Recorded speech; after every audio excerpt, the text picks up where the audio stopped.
Hola, bienvenidos a La Forma del Cine, en esta edición especial sobre documentales. En esta edición vamos a conversar sobre varios documentales. Hay una edición anterior de este segmento, en el año 2023, en la que converso sobre 2 documentales que habían estado el año pasado nominados al Oscar. Esta vez no es la misma situación. Durante el verano vi 6 documentales relacionados con el tema principal de este especial.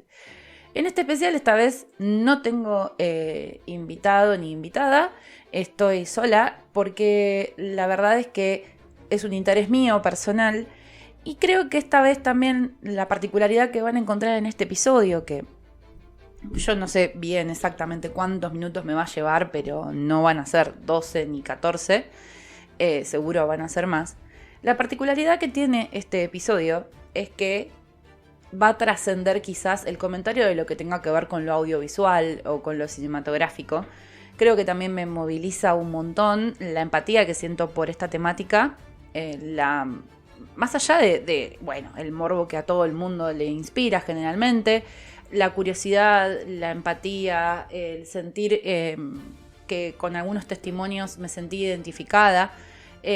Todo me llevó a hablar de sectas, que es el tema que atraviesa a todos los documentales que estuve viendo y del que traté de esbozar una pequeña investigación. Disculpen si no tengo un vocabulario adecuado, técnico, específico sobre el tema, hice lo que pude, pero quiero disculparme de antemano y al mismo tiempo informarles que trato de ser lo más profesional posible a la hora de hablar de temas tan sensibles como este. Bueno, primero creo que un poco les expliqué el porqué. Creo, además, dentro de los porqué sectas también está el tema de que hemos hablado muchas veces del terror acá. Y no sé si hay algo más terrorífico que estas antípodas a las que puede alcanzar la cordura, los lugares extrañísimos a los que puede ir la mente humana bajo la coerción de otra mente más macabra y manipuladora, ¿no? Creo que saber sobre esto me resultó movilizante. Me resultó, se puede usar la palabra creepy, ¿no? O sea, me puso en lugares muy creepy, muy, muy oscuros. Y saber además también que hay cierta familiaridad universal con el tema, me puso en esta silla acá a comentarles todo lo que les voy a comentar. Creo que todos conocemos a alguien que fue cooptado, que estuvo cooptado, o alguien que conoce a alguien que formó parte, o alguien que practica quizás algo que vemos como una religión, pero sentimos que se está medio como, vamos a usarlo de una manera irregular, ¿no? Una manera informal, cebando, ¿no? O se está como zarpando un poco con lo que está haciendo. Creo que todos conocemos o tenemos cerca en nuestro barrio algún culto, alguna secta, todos, o también fuimos miembros, o lo somos. La verdad, no sé quién seas, como decía Elvira. Creo que este tema me motivó más allá de lo que vi en pantalla. Y me motivó a investigar. ¿Cómo va a ser este episodio? Primero les voy a poner un poco en contexto sobre lo que creo que es un poco la matriz común de la ideología de estas sectas que voy a evocar, que les voy a comentar y que están en los documentales que yo vi. No me tocó ver ningún tipo de secta que se saliera de esta ideología, de estos distintos lineamientos. Sé que hay otras sectas, sé que hay sectas que tienen otro sistema de creencias. Es importante diferenciar secta de religión también. Las religiones generalmente no coercionan a que vos formes parte. En cambio, la secta sí, la secta es punitiva, la secta pide que lleves a alguien más, la secta tiene requerimientos y te piden que estés, te piden que te alejes, te piden que pertenezcas. A veces te piden también dinero, ya lo vamos a hablar. En cambio, las religiones, como puede ser las distintas religiones cristianas, puntualmente una de las ramas del cristianismo como es el catolicismo, el judaísmo, la práctica budista, la práctica islamista y demás religiones. Yo estoy mencionando las más reconocidas, las que tienen más adeptos. Solo pretenden una práctica de parte de sus fieles, una continuidad en la práctica que depende de vos. Entonces, quería hacer esa distinción para empezar. Bueno, por empezar, las historias individuales de los líderes, tanto como de sus miembros o ex miembros, suelen ser espeluznantes. Es interesante esto de cómo la coerción, además, está llena de grises legales, ¿no? Al día de hoy se está trabajando en una ley en Argentina sobre las prácticas que ejercen la coerción, estas organizaciones coercitivas. Uno de los militantes más importantes del tema es Pablo Salum. Lo van a encontrar en Instagram y bueno, también en distintas publicaciones. Y la verdad es que cuando se abre la caja de Pandora y se abre el debate sobre estos líderes, no suele haber penas significativas para ellos.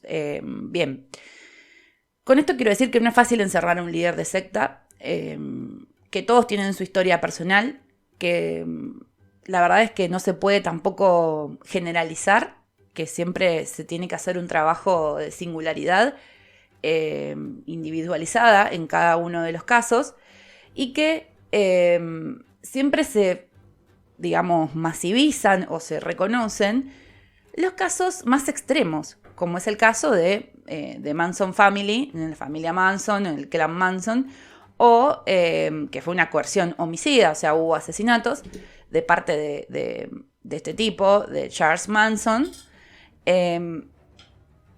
o también como fue el caso de Jonestown, que fue como el nombre informal del proyecto agrícola del Templo del Pueblo, una comunidad religiosa que estaba ubicada en la zona de la Guayana Esequiba. Justo es una zona que está en conflicto con Venezuela actualmente. Esto era una secta norteamericana, estadounidense, apocalíptica, que estaba liderada por Jim Jones y que en el año 1978 en ella perdieron 923 personas su vida en un masivo suicidio. Y otro que es muy famoso es el asedio de Waco, que se cobró 82 muertos y que después tuvo como una contrarréplica, creo que una venganza, donde se cobró otros cientos de muertos más. O sea, son casos súper extremos con muertes, pero hay distintas situaciones que ocurren en torno a estos cultos que a veces no llegan a tanto, pero no dejan de ser espeluznantes, terribles y preocupantes. Bien, lo que también es importante que se sepa es que generalmente el término secta, o sea, la denominación culto, secta, es peyorativo y tiene implicancias que insinúan actividades criminales, delictivas. Generalmente se practican distintos principios y rituales ética y moralmente incorrectos, cuestionables. Pero lo cierto es que, para hablar un poco de historia, desde la devenida de los años 70 en adelante, las sectas se comenzaron a multiplicar. Y tiene que ver con la devenida de las corrientes de la nueva era, o más conocido como New Age, que, para hacer un chistecito, yo le llamo el Paco de la teosofía. No les voy a hablar de la teosofía porque si no, esto va a parecer un episodio de History. Pueden googlearlo, se pueden enterar. Esto empezó en el siglo XIX. Puntualmente, la Sociedad Teosófica se funda en 1875. Y ahí pueden quizás destapar la olla de un montón de cosas que son muy, muy, muy creepies. Busquen que el saber no ocupa lugar.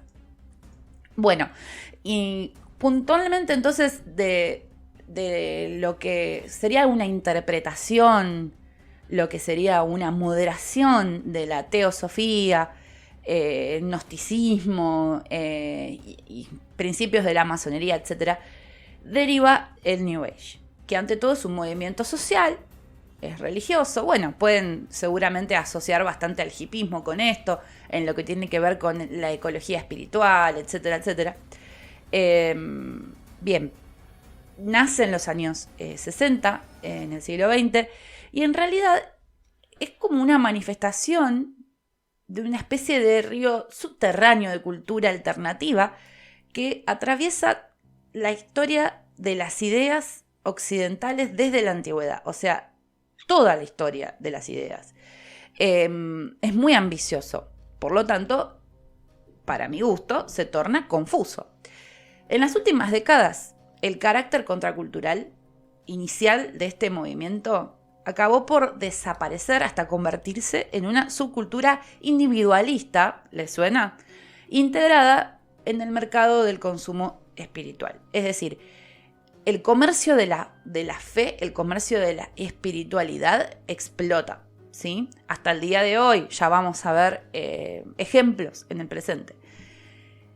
Lo que tenía que ver con el cambio, la evolución de la conciencia, los viajes astrales, la homeopatía, la acupuntura, el karma, la reencarnación, la astrología, la influencia de las religiones orientales en Occidente directamente.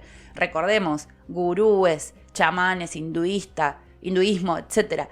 Fenómenos paranormales, técnicas de relajación, respiración y visualización, ecología mística, conspiracionismo internacional, ocultismo nazi, cursillos, creencias y todo tipo de artefactos son un mundo alternativo que progresivamente fue integrando nuestra cultura y se normalizaron. Y esto tiene que ver con su comercialización, además, y que los medios de comunicación, luego también las redes sociales, con los años y el devenir de las décadas, lo transformaron en un poderoso mercado, el mercado de lo oculto. La influencia inicial de la teosofía, que les comenté, se ve inicialmente en la New Age. Pero era muy, es decir, había como un carácter muy milenario, muy apocalíptico, que daba miedo, era temerario, ¿no? Daba miedo, temeroso, perdón. Y los elementos que se notaban en las agrupaciones de estas personas que estaban conectadas con otras entidades más elevadas, como por ejemplo, no sé, extraterrestres o otras cosas, no sé, deidades, generalmente también el dios cristiano, ¿no? Pero en otra versión, etc. Generan una virulencia, ¿sí? Esto se viraliza. Y esta cuestión apocalíptica trae bastante pánico. Entonces lo que pasa es que se empieza a moderar, ¿sí? Y esa moderación es directamente la prédica usual del New Age. Va como bajando la espuma, ¿no? Entonces de los 70 al presente ya el New Age no se nutre de estas mismas fuentes, sino que ya empieza a haber creaciones propias e individuales de cada uno de sus líderes, que tienen sus propias interpretaciones de todo ese tipo de sabiduría que yo recién enumeré y que me estoy quedando corta porque hay más. Con esto no quiero decir, y vos que estás del otro lado que me decís, ay, a mí me gusta la astrología, bueno, a mí me hace bien la técnica de respiración. Con esto no quiero decir que todo esté en la misma bolsa. Estamos hablando de que efectivamente es un movimiento contracultural que está en la sociedad y que puede ser utilizado con fines de lucro o con fines coercitivos. No necesariamente que a vos te guste la astrología significa que la astrología sea mala o coercitiva. Quiero dejar esto muy en claro, porque es meter todo en la misma bolsa lo que nos lleva a no profundizar. Entonces, vamos a seguir hablando entonces de otras cosas que integran el pensamiento New Age. Por ejemplo, el gnosticismo antiguo, por ejemplo, la física cuántica, el neoplatismo, el neoplatonismo, el humanismo renacentista, la medicina paracelsista, la teosofía, que ya la mencioné, que es tétrica. Me da miedito. Ya, si ustedes googlean, después van a entender por qué me da miedito.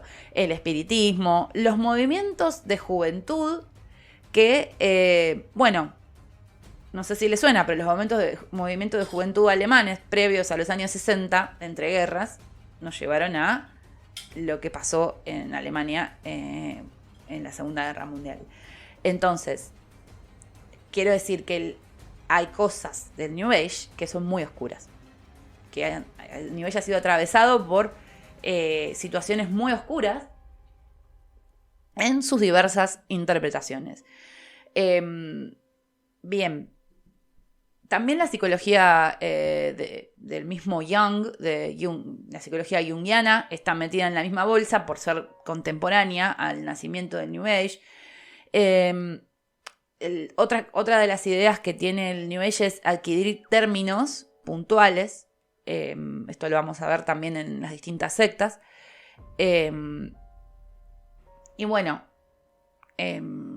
Está también esta cuestión de diferenciar, pero al mismo tiempo unificar a la ciencia, a la religión, a la espiritualidad,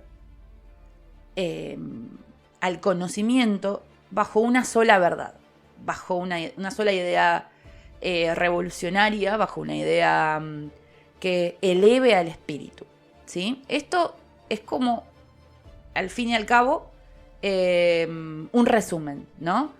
Si vemos lo que pasa en el budismo, en el hinduismo, en el cristianismo, en el islamismo, en las ciencias, en la física y en un montón de disciplinas más muy importantes, vamos a encontrar una única realidad absoluta. Ese era el objetivo en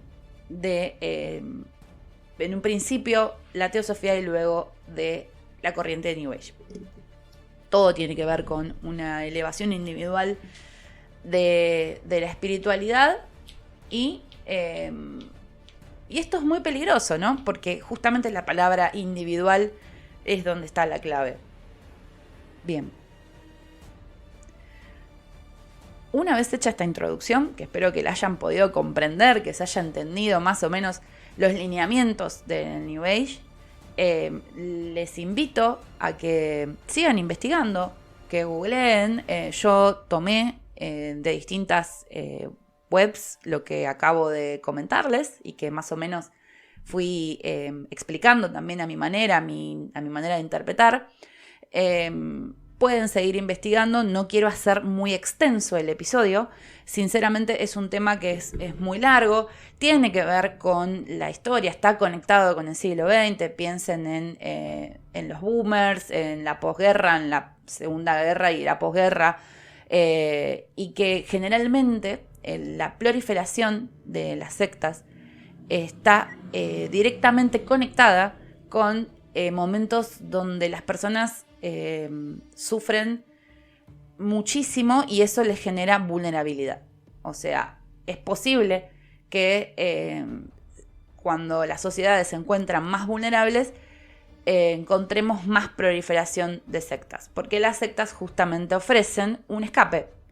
Entonces, cuando la realidad es insoportable, me uno a una secta que me promete un ascenso espiritual, físico o como sea, y con esa premisa me olvido de esa realidad, la sublimo, me voy por encima de esa realidad, ¿no? Por eso es interesante reflexionar el boom setentoso puntualmente de estas sectas y que no solo ocurrió en Estados Unidos, sin embargo todos los episodios y todos los documentales que yo vi son de sectas norteamericanas, pero también han proliferado a lo largo del mundo y en Argentina tenemos también nuestros casos. Yo puntualmente me acoté a estos que voy a mencionar ahora y procedo a seguir charlando un poco sobre los visionados. Espero que les haya servido esta introducción. De nuevo, es un tema extensísimo Y si les interesa, pueden ir directamente a ver estos documentales donde se van a informar más, donde van a encontrar muchísimo material de archivo mejor expresado y mejor contado que lo que yo estoy haciendo ahora. Bien. Todas las series que yo vi las voy a mencionar cronológicamente según su estreno, no según el orden en que yo las vi, ¿sí? Lo que sí les voy a contar es que me motivó a meterme en este tema haber visto la serie La Mesías, que es una serie que probablemente va a estrenar acá en Latinoamérica o en Argentina en estos meses, y que es una serie que aparentemente hace alusión a un par de familias que existen en la vida real y ficcionalizan libremente lo que pasa con esas familias. Y bueno, me gustó tanto la ejecución de esa serie, la serie de los Javis, que vi primero con un documental que se llama Wolfpack. Y por ahí es donde voy a empezar, porque esta serie, Wolfpack, perdón, este documental, no quiero decir esta serie, sino ya me salí de La Mesías. Este documental de 2015, dirigido por Christar Mosel, es quizás uno de los documentales en los cuales hubo directa inspiración para escribir el guión de La Mesías. Y a mí puntualmente me lo recomendó Vandelay Series, Lucía, nuestra productora. Ella ya lo había visto. La verdad es que creo que de todo lo que voy a comentarles es el más artístico de todos, en su ejecución, en su filmación. No deja de ser cringe o cringe, como le digan ustedes. Pero bueno, creo que es el que al final de cuentas tiene un desenlace más feliz. Tiene la particularidad de no ser una secta masiva, abierta, digamos, a nuevos miembros. Todo lo que pasa en Wolfpack pasa dentro de una familia. La familia de los hermanos Angulo, que vivían en Manhattan, en el contexto de una familia muy particular. Su padre era un peruano que la verdad era bastante violento, estaba casado con una mujer que se llamaba Susan, él se llamaba Oscar, se conocieron en Machu Picchu y él tenía, era guía de turismo y él tenía como un montón de aversión y odio por el consumo, por el sistema, no trabajaba. Entonces, cuando ellos decidieron irse a New York y queda embarazada Susan, lo que hacen es encontrar ayudas estatales para que Susan eduque a su primogénito y después empiezan a tener más hijos y cobrando esa ayuda estatal los educa en casa, entonces no los dejan salir, arrancan empezando por ahí, por no dejarlos salir porque no les gusta lo que hay afuera. Entonces esta especie como de agorafobia que tiene Oscar, esta fobia a salir, combinada con criarlos, el homeschool, ¿no? Criarlos en la casa, es un círculo, ¿no? Es un círculo vicioso en donde cobrando estas ayudas pueden ellos sobrevivir. Oscar no trabaja, Susan es maltratada por Oscar, la tengo con Oscar, por Oscar. Viven en un departamento muy precario. La verdad es que, imagínense que terminaron siendo 5 hermanos. Y la cosa se empieza a poner más rara, ¿no? Porque la influencia de Oscar y su reclusión los lleva a que crezcan adentro de esa casa. Y esta cuestión extraña se manifiesta en que él decide ponerles nombres hinduistas a sus hijos, porque él también cree que es una especie de iluminado, Entonces sus hijos se llaman Makunda, Narayana, Bhagavan, Jagarisa, Govinda, Krishna, Vishnu, no son todos nombres de dioses hindúes. Puntualmente Govinda es el que cuenta desde su punto de vista la historia en el documental, y está muy interesante que el único contacto que tenían estos hermanos con el exterior, con el mundo exterior, era el cine.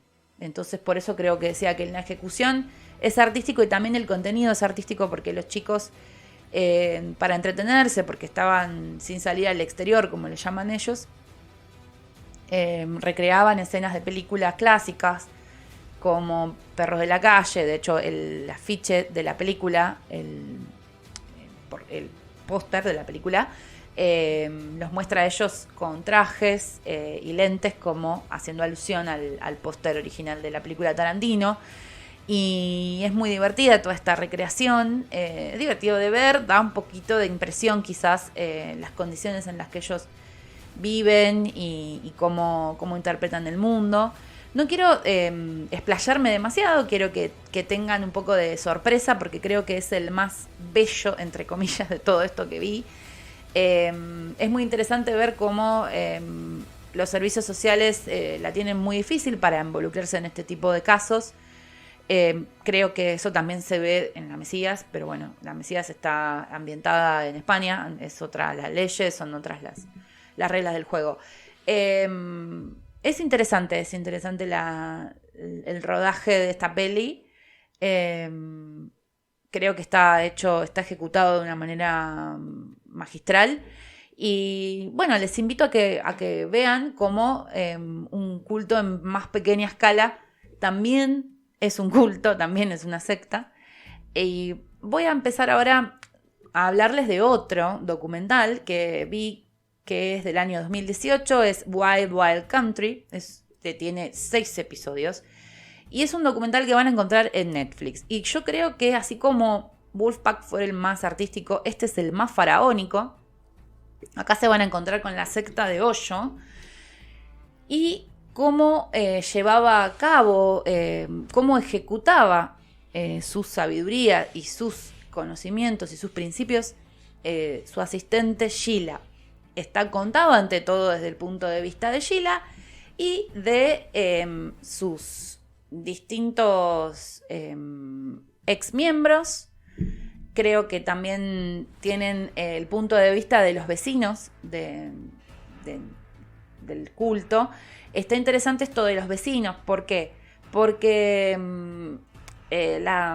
lo que fue la secta de Osho se trasladó desde la India a Estados Unidos, puntualmente a Oregon, al condado de Wasco, y fundaron una comunidad que se llamaba Rajneeshpuram.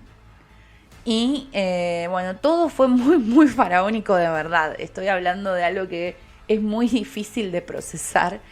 Yo cuando la vi a la serie me costó mucho creer lo que estaba viendo, pero hay tan buen material de archivo que no queda otra que creerlo. O sea, y es muy difícil no tentarse a googlear, sinceramente. Son 6 episodios de 1 hora que valen la pena, sinceramente. Bueno, ¿cómo empezar a hablar de Osho? Creo que habla por sí solo la cantidad de publicaciones que hay de Osho. Tuvo muchísima popularidad en el mundo de la autoayuda, en la explosión 2000, en los 2000 que hubo de la autoayuda. Probablemente no haya sido Osho el que escribió los libros.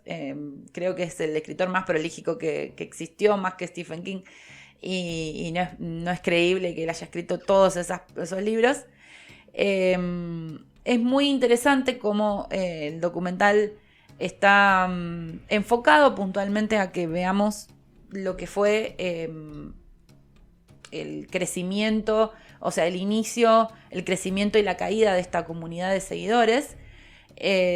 Bueno, y tener todos los puntos de vista, me parece que está muy bien, desde el punto de vista legal, desde el punto de vista de uno de sus miembros, que fue el abogado ay, no me sale, de lo que sería Rajneesh, o sea, Hoyo, y formaba parte de Rajneeshpuram. Hicieron cosas que no se pueden imaginar, o sea, delitos atroces. No llegaron a matar a nadie, miren, no se sabe, no está probado, pero es una cosa de locos. Yo no quiero de vuelta anticipar porque realmente acá, desde mi visionado, la sorpresa jugó un papel muy importante. Así que vayan a darle play a Wild Wild Country porque es espectacular. Creo que de verdad es el documental más ambicioso de sectas que vi de toda esta lista. Paso al siguiente documental que vi. Este se llama The Wow. Este documental tiene 9 episodios, son 2 temporadas. A mí me costó terminarlo, creo que me quedaron un par de capítulos. Creo que es el más difícil de ver. Es sobre la secta NXBIM, se escribe. Creo que se le pronuncia Nimin, no sé bien cómo se pronuncia. Es la secta que estaba integrada por el documentalista y cineasta Marc Vicente, que en el 2004 había estrenado este documental ¿Y tú qué sabes?, que fue tan popular en ese momento, ¿no? Lleno de conspiración y mucha confusión en torno a la interpretación de lo que había pasado con las Torres Gemelas en el 2001. Bueno, es la secta de Keith Raniere, un tipo su líder que fue considerado el hombre más inteligente del mundo, creo que sigue siendo así a nivel coeficiente intelectual. Y creo que su inteligencia era directamente proporcional a su perversión.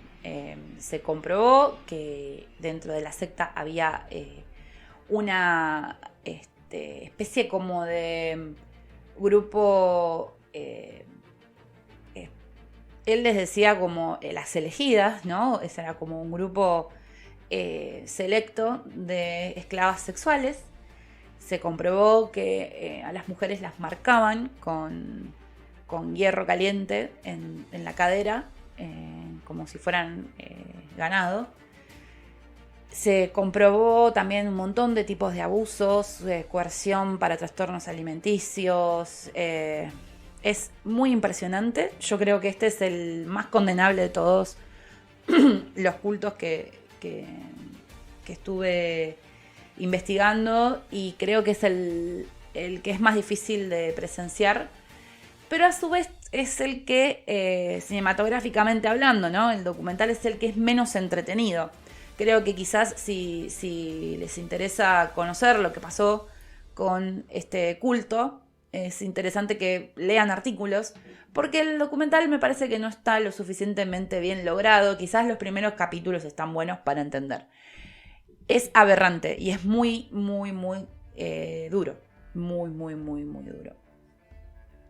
Bueno, ahora voy a pasar a Heaven's Gate. Este es un documental del año 2020 que tiene 4 episodios. The Wow, no lo dije, lo encuentran en el anterior en HBO. Y este también lo van a encontrar en HBO, Heaven's Gate. Tiene 4 episodios. Creo que de todas las sectas que vi, este documental se llama Heaven's Gate, el culto de los cultos, o el culto de cultos. Creo que este es el que tiene de todos la ética más respetable, y me río. Sinceramente me atrevo a reírme porque es muy delirante, ¿no? Entrar en este universo. Si bien, ¿por qué digo esto de la ética? Me juego a decir esto porque quizás es el que menos insistió en la coerción. Creo que hubo más bien un ejercicio de reprogramación y borrado dentro de los miembros, para con los miembros, pero no tanto de retención, ¿no? También no había un fin de lucro claro. Quizás en las otras sectas sí, puntualmente en la de Hoyo, no, y también en la de Raniere. Acá quizás la locura es una locura más cegadora. Locura es una manera de llamar esto, sinceramente no es la correcta, no es la adecuada. El delirio, ¿no? El lugar del delirio es muy espectacular, es muy elevado ese lugar. Entonces, creo que realmente eran personas que estaban convencidas y solo querían alcanzar su meta de elevación espiritual y irse en una nave espacial con los ovnis, o sea, con los UFOs. Muchos ex miembros no fueron castigados ni fueron, o sea, no existía esto de la amenaza, no existía esto del abuso físico, que quizás sí en el resto de estos documentales vi, pero es ínfimo decir esto, es un detalle porque la idea de sacrificio y de aislamiento que proponía Ti y Do, sus dos líderes, era total. La serie está contada desde el punto de vista de especialistas que lo analizan como fenómeno. Vamos a encontrarnos con material de archivo y testimonios variados. Este es un culto que empezó en los años 70 y que decantó en el año 1997 en un suicidio colectivo de 39 miembros, incluyendo a su líder, Marshall Applewhite. En un principio eran dos líderes que se hacían llamar Ti y Do, y ella, la líder femenina, mujer, falleció de cáncer unos años antes de este suicidio, dejando solo a Do. Se llamaban así Ti y Do como las notas musicales y porque los dos eran muy fanáticos de La novicia rebelde. Esto es un datito. Bien, el nombre de ella era Bonnie Nettles y la verdad es que eran dos amigos espirituales, eran una pareja espiritual. No se habló de que sexualmente, o sea, la orientación sexual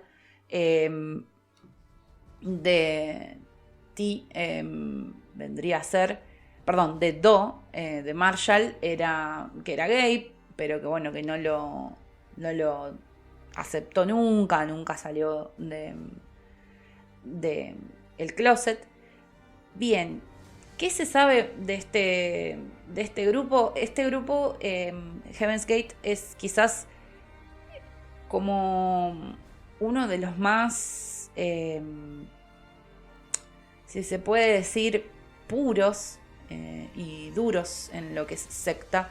Todos sus miembros estaban vestidos iguales, peinados iguales, con una especie de borramiento de la humanidad.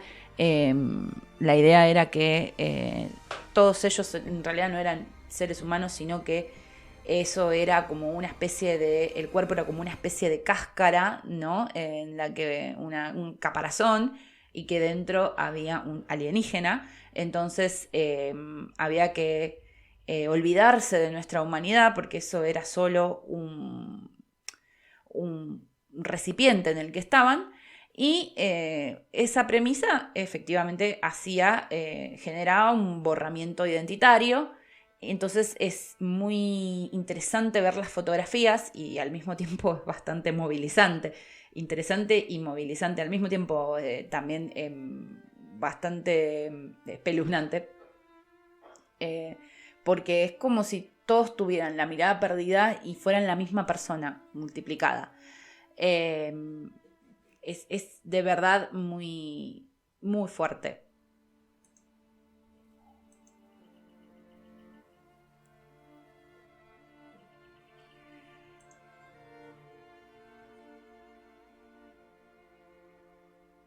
En el documental entonces tenemos algunos sobrevivientes, tenemos casos de algunos suicidios que ocurrieron posteriormente al suicidio masivo.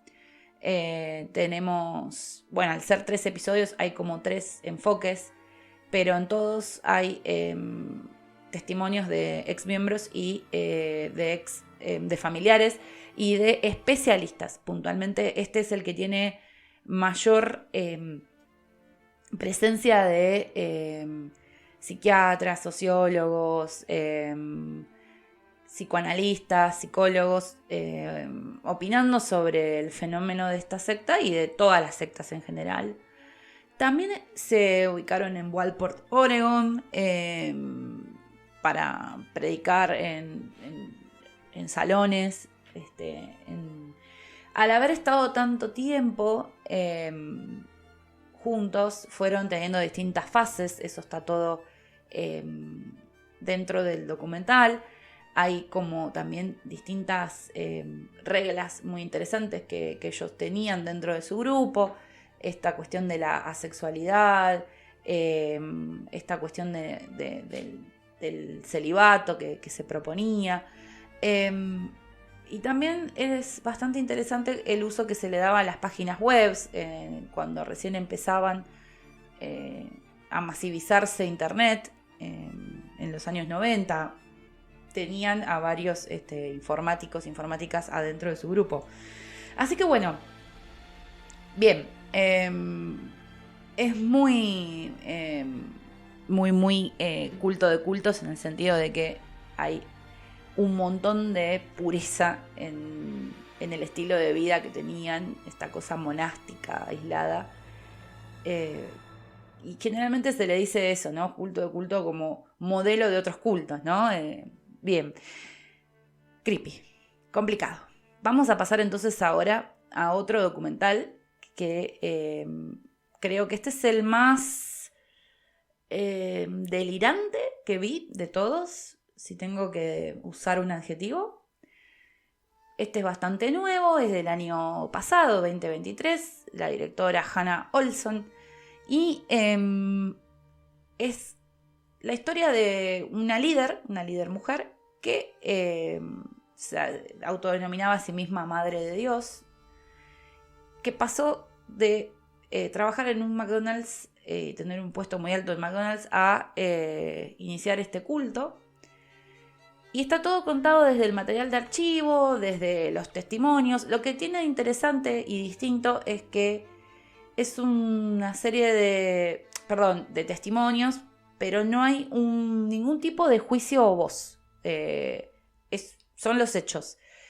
A diferencia de Heaven's Gate, donde hay muchos especialistas quizás aportando algún tipo de opinión, ¿no? Bien, los hechos son disparatados y hablan por sí solos. Yo creo que este es el que más me resultó... O sea, por momentos me resultó divertido. Así tengo que decirlo. Yo sé que suena muy... muy fuerte, pero me divertí porque no lo podía creer. No tenía pies ni cabeza lo que estaba viendo. No parecía impactante. Bueno, ¿por qué es impactante? Porque su líder, la Madre de Dios, aseguraba comunicarse con Robin Williams y que ella había sido en su otra vida Jesús.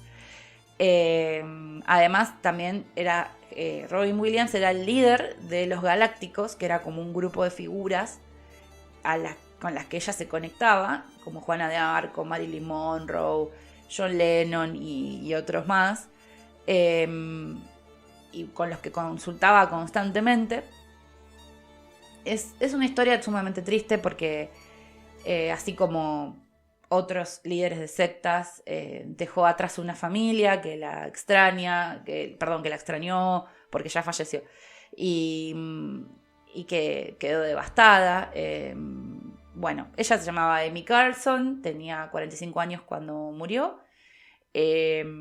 Todo lo que pasó en torno a su muerte no lo quiero develar porque si no se van a quedar sin sorpresa, pero es todo muy delirante. Tiene que ver con un producto que consumía ella y con su adicción al alcohol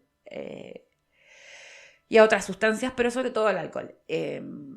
Abuso de alcohol y anorexia parece que fue la causa de la muerte, y la ingestión crónica de esta sustancia, que no quiero decir cuál es porque creo que es como la particularidad. Creo que tienen que ir y ver. Tiene que ver quizás este culto con un poco más, algo más cercano en el tiempo, que es la venta de talleres, guías, productos, ¿no? Como piedritas, sustancias y qué sé yo. Esta cosa como más digitalizada de las sectas que encontré en estos últimos 2 documentales que estoy mencionando, que es Love Has Won es uno, y el que sigue, que es con el que voy a cerrar. Esto se ve mucho hoy por hoy, ¿no? Esta cuestión como de mercantilizada de la fe a los cultos o productos que son así New Aging, digamos. Esto es bastante lo que Carson tenía en su universo. De vuelta, este es un culto quizás no tan masivo como Osho, es más el estilo de Heaven's Gate, es un culto bastante cerrado, pero con miembros muy, muy creyentes. Bueno, bastante nómade también, se mudaron muchas veces. Intentaron incluso mudarse a Hawái en un momento y los echaron porque, bueno, en Hawái son muy cuidadosos, muy juiciosos con sus propias creencias, y esta mujer parece que le faltó un poco el respeto a su sistema de creencias. Pero bueno, ella tenía una conducta personal bastante ecléctica, bastante bipolar. A veces era muy amorosa con sus miembros, otras veces era muy violenta. Siempre tenía algún padre de Dios, es decir, eran sus parejas, que ella le decía padre de Dios. Y bueno, fue variando esas parejas. Algunos estaban un poco más equilibrados que otros, pero bueno, el último era un hombre que estaba muy desequilibrado, que era bastante violento con ella también. Bien, todo lo que ronda a esta secta tiene que ver con el esoterismo y lo espiritual. Es muy confuso, casi todos sus miembros eran jóvenes. Hay una mezcla entre teoría conspirativa, alienígenas, illuminatis y tópicos que son quizás ya más familiares a nosotros en el tiempo. Y bueno, quiero que lo vean porque quiero que experimenten de vuelta los delirios y lo difícil que es traer de vuelta una mente a la realidad después de atravesar este tipo de vivencias en estos grupos, ¿sí? Todo lo que aparece acá en este documental es muy fuerte. Yo creo que ya es de otro nivel todo lo que van a ver acá. Ya se habla se ve el detrimento de la salud mental de sus miembros de primera plana, y el hecho de que no haya una voz en off ni nada quizás lo hace más fuerte. Véanlo, está en HBO. Y me queda finalmente el documental Twin Flames, Llamas Gemelas sería la traducción, la búsqueda desesperada del alma gemela. Este está dirigido por Marina Zenovic, está en Amazon. También tienen otro documental que no vi, pero que es sobre el mismo tema, en Netflix, que se llama Llamas Gemelas, Cómo apagar el fuego. No lo vi. Sí vi que tiene, si no me equivoco, 3 episodios. Ahí no me fijé cuántos episodios son. Bien, este es un culto liderado por Jeff y Shalea Divine. Ellos están vivos, son coleando, son jóvenes. Quizás son los más impunes de todos. Y estos son ya más unos entre youtubers e influencers que con el cuento de que encontrar a tu alma gemela, o puntualmente tu llama gemela, digamos, mercantilizaron el amor y la idea de que hay alguien para vos ahí en el mundo. La investigación la hizo Alice Hines, que es una periodista de distintos medios. Está muy bueno, está todo contado desde el punto de vista de su investigación. Ella contactó a estos 2 líderes, fue a pasar unos días con ellos. Bueno, ¿qué es lo que hacen ellos? Coercionan para que sigas haciendo cursos, coercionan para que estés en sus clases. Llegaron al punto de hacer a la gente cambiarla de género para poder emparejarla con otras personas dentro de la agrupación. La particularidad que tiene que no tiene miembros in situ, es todo digital, lo cual no quita que igual afecten la mente de las personas y la vida de las personas. Y lo que sí creo que es de un carácter más tangible todo lo que van a ver, porque parece súper inofensivo, parece como un youtuber más o dos youtubers más, y después es todo mucho más complejo que eso. La idea de, además, por momentos bastante cuestionable, ¿no? De que sí o sí hay que tener una pareja, también está barajada en este documental. Y lo recomiendo mucho porque creo que es una nueva versión de réplica de secta actual, ¿no? Un poco la forma que están cobrando algunas sectas que no tienen un espacio físico donde ser ejecutadas. Bueno, ya hablamos entonces de estos 6 documentales que vi. Es un montón, yo lo sé. Ya estoy alcanzando la hora de podcast. Así que solo voy a cerrar con un comentario general. Que quizás también en él me extiendo un poco. Tiene que ver con que todo esto trae consecuencias. Todo lo que pasa en torno a una secta trae consecuencias. Los familiares y amigos quedan destruidos. Esto es lo que vi en común en todos los documentales. Creo que en todos los documentales hay momentos bastante emotivos. En algunos casos se pueden ver reencuentros, en algunos casos se pueden ver imágenes de madres abrazando a sus hijas, pero generalmente lo que se ve es la angustia por la ausencia, la angustia por el no saber dónde están, qué están haciendo, ¿no? Todo esto es bastante pesado. Esto es lo que ustedes tienen que saber, que se van a enfrentar a esto, ¿no? Viendo estos contenidos. No sé si recomiendo que los miren todos de golpe como hice yo. A mí me apasionó, pero también me trajo un costo, que es que no pude no orientar este episodio hacia la particularidad y el dolor que trae todo esto, y salirme solo hablando de documentales y no también darles una mano con esto. Entonces, esta intención entre investigativa y colaborativa está en un par de cosas que para cerrar les voy a decir. Bueno, no siempre, habíamos dicho, terminan presos los líderes. En muchos de los documentales que vi hay juicios, hay condenas, pero no suele ser muy efectiva la justicia en estos casos. Y el hecho de salvarse es relativo. Otra cosa que noté, salir en cuerpo es una cosa, pero salir en mente es otra. Por eso es muy importante que si estás aconteciendo, ver a alguien que se está siendo cooptado o que está dentro de una secta, que lo puedas ayudar o que intervengas de alguna forma.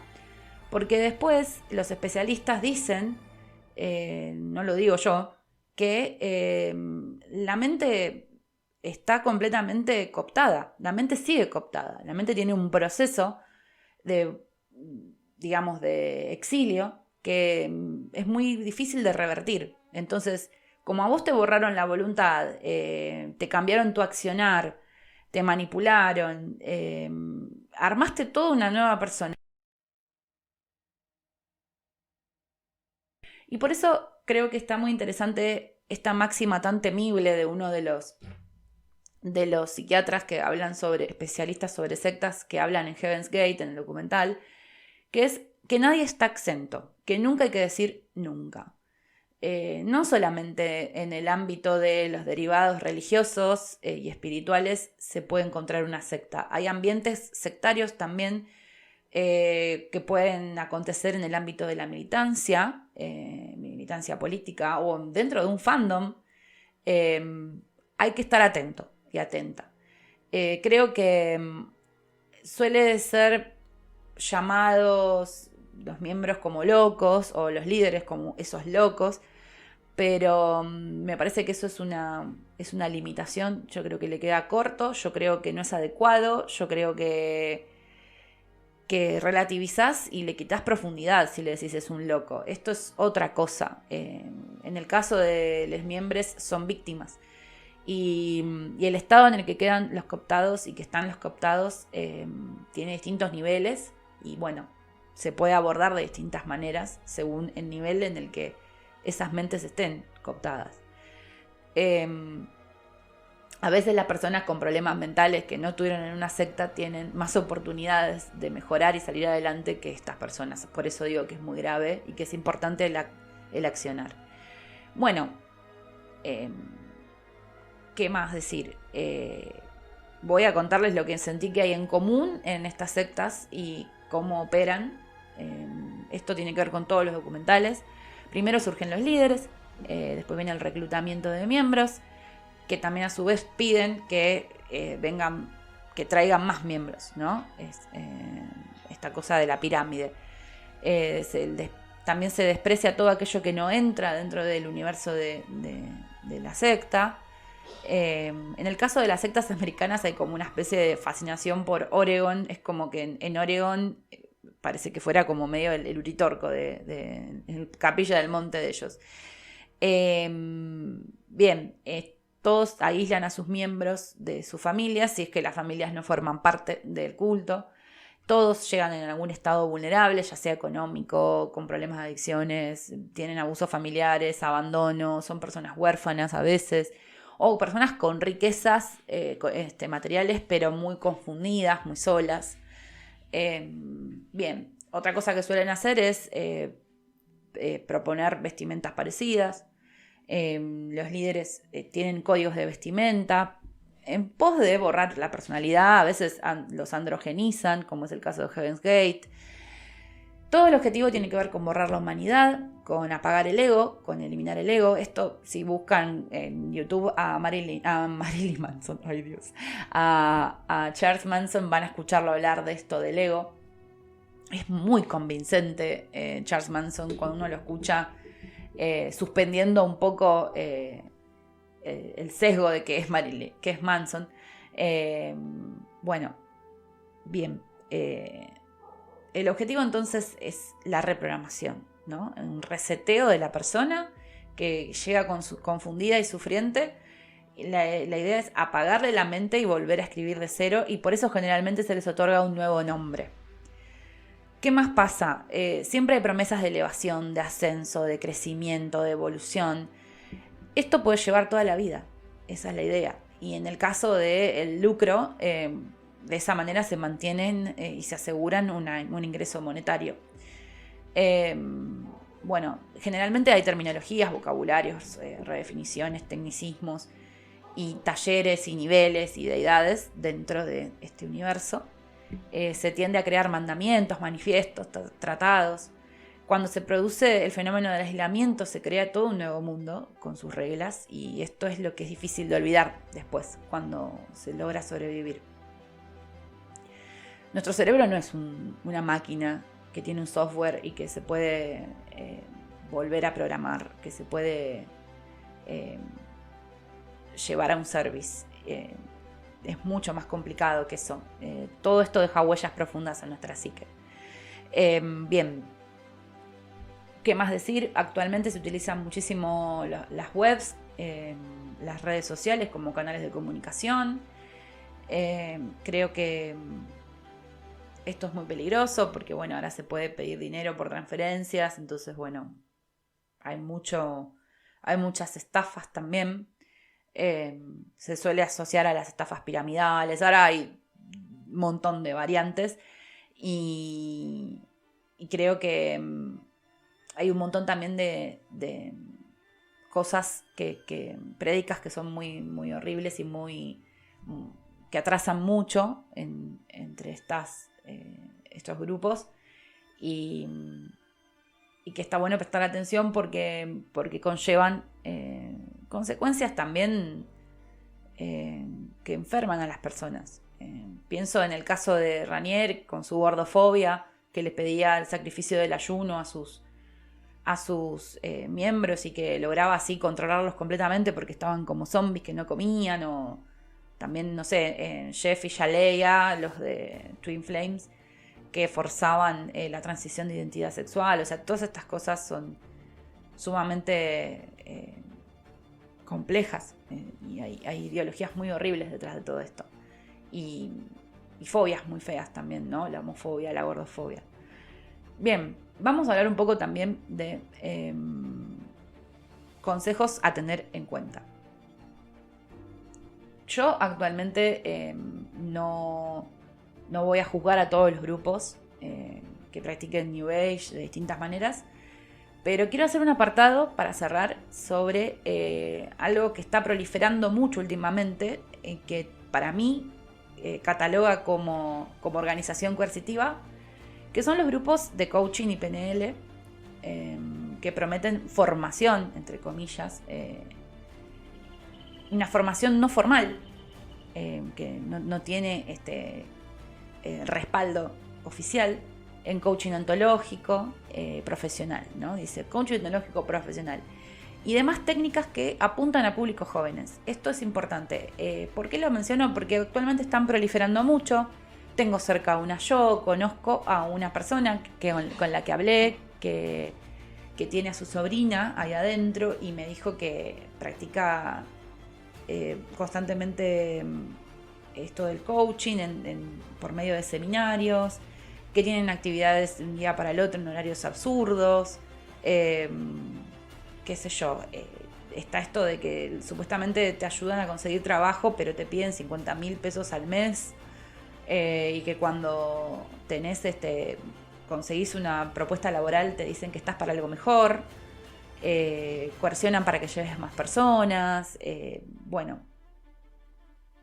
Esto es una realidad que está muy cerca de todos, y quería mencionar que tengan en cuenta que, de vuelta, no es algo universal, no estoy juzgando a todos los grupos, pero que puede ocurrir y que se está lucrando muchísimo con la vulnerabilidad y la confusión y la desolación de la juventud. Si bien no tienen un rango etario puntual, porque suele haber como mucha amplitud etaria en estos grupos, utilizan algunas técnicas teatrales y disfrazan de grupo de teatro a veces estas prácticas. Y me interesa que sepan que esto está pasando, y que si se escuchan grupos de personas eufóricas gritando o corriendo por la puerta de la casa de ustedes o algo así, probablemente estén en una secta de coaching. Y está bueno que sepan que existe una manera de hablar del tema y prevenir esta persuasión coercitiva que nos la brinda el Estado acá en Argentina. Es la línea 145. Si tenés alguna duda, denuncia. No solo sirve para casos de trata, sino también la persuasión coercitiva se puede denunciar. Bueno, si ves algún grupo jerarquizado, si conoces un líder o gurú que te hace ruido, bueno, si notas que hay adoctrinamiento, hay control, demanda progresiva de sumisión, imposición de otra realidad, imposición de un modelo de transformación, seducción y falsas promesas, bueno, aplazamiento de trabajos formales, de toma de trabajos formales, la pérdida de la identidad, el ocultamiento del carácter autoritario, todo esto, esta idea de que la culpa es tuya y que vos no sos feliz porque no querés. Si ves esto, se están aprovechando de la vulnerabilidad de alguien que querés o de la tuya. Entonces, hay indicadores de riesgo. Nosotras, de parte de Simpleton Informa, vamos a facilitar la información que yo estoy ahora en este momento transmitiendo, para que sepan que no están soles, que pueden solicitar ayuda, y que los daños que generan en las víctimas son heavies, ¿sí? La salud mental se jode, hay problemas emocionales, hay alteraciones cognitivas, o sea, es un precio muy muy alto. Y nada, quería que no quede solamente en hablar de documentales y de cosas que están en plataformas, sino en brindarles una mano. Yo hablé con varias personas para hacer este episodio. De vuelta me disculpo si no soy la persona adecuada para hablar del tema, porque no soy una profesional, pero sí soy alguien que empatiza y que se siente tocada por el tema, por distintos motivos personales que no les voy a especificar. Y bueno, espero que la hayan pasado bien y que se hayan informado y que, como siempre digo, vuelvan prontos.